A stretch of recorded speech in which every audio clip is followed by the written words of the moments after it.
नमस्कार साथियों, मैं एडवोकेट राजकुमार आपका अपने YouTube चैनल लीगल राजगुरु पर पुनः आपका स्वागत करता हूं, अभिनंदन करता हूं।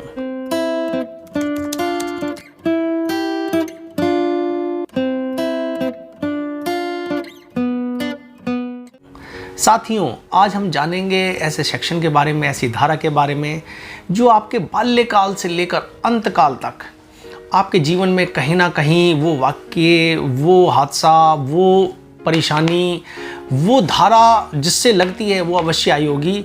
और वह है हमारा किसी ना किसी के साथ झगड़ा, मारपीट, उसके साथ लड़ाई।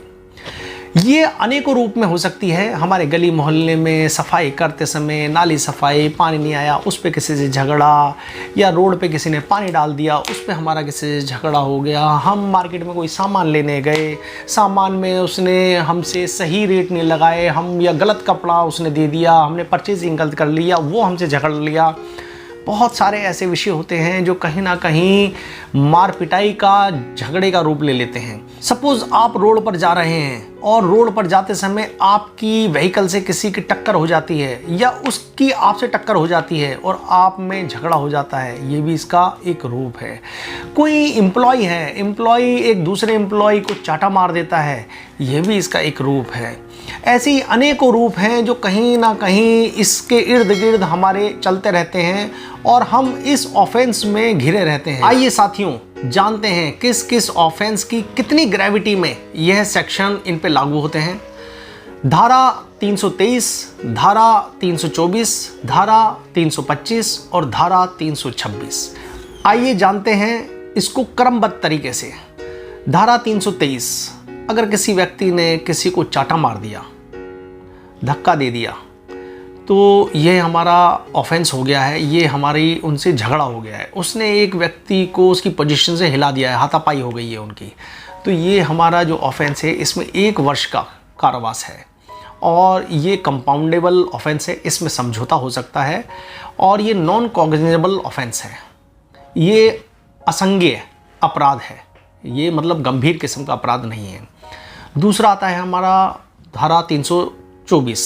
324, अगर किसी व्यक्ति ने किसी को किसी हथियार से मारा, किसी रॉड से मारा, किसी डंडों से मारा और उसको चोट लगी है, गंभीर रूप से चोट लगी है, तो वह इसमें अपनी एमएलसी करवाएगा। सर्वप्रथम एमएलसी करवाने के बाद वो उसकी रिपोर्ट थाना अध्यक्ष को देगा। सबसे पहले वो बाहर से भी अपनी एमएलसी करवा सकता है और अगर आईओ चाहेगा तो वो उसकी हॉस्पिटल से भी करवा सकता है।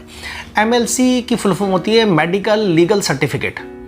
एमएलसी की full form medical legal certificate होती है और वह एमएलसी को करवाना अति आवश्यक होता है और उसमें डॉक्टर की राय, डॉक्टर की प्रिस्क्रिप्शन, उसकी एमएलसी पर क्या उसने अपनी दी है, वो पूरी की पूरी रिपोर्ट होनी चाहिए।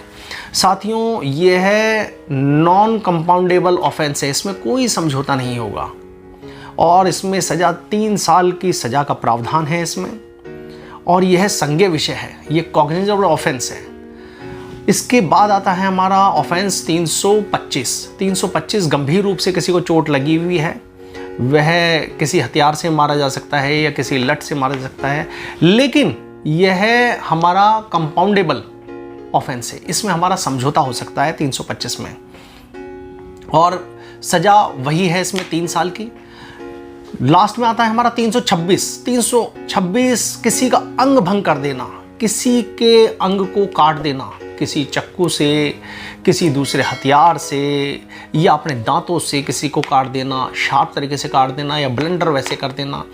तो ये सारे के सारी जो चीज़ें आती हैं, अगर किसी के अंग को उसके शरीर से काट देना, अंग भंग, यह नॉन कंपाउंडेबल ऑफेंस है, यह कॉग्निजेबल ऑफेंस है और इसमें जमानत बेल नहीं होती, ना हो सकती, और इसमें 10 साल की सज़ा का प्रावधान है। 10 साल साथियों, 10 साल की सज़ा का प्रावधान है। वो डिपेंड करता है उस गंभीरता पे, जो हमला किया गया है कितना गंभीर रूप का है, उसको चोट जो लगी है वो कितने गंभीर रूप की है। तो ये हमारे जज के ऊपर है कि वो उसको देखकर कैसे देता है।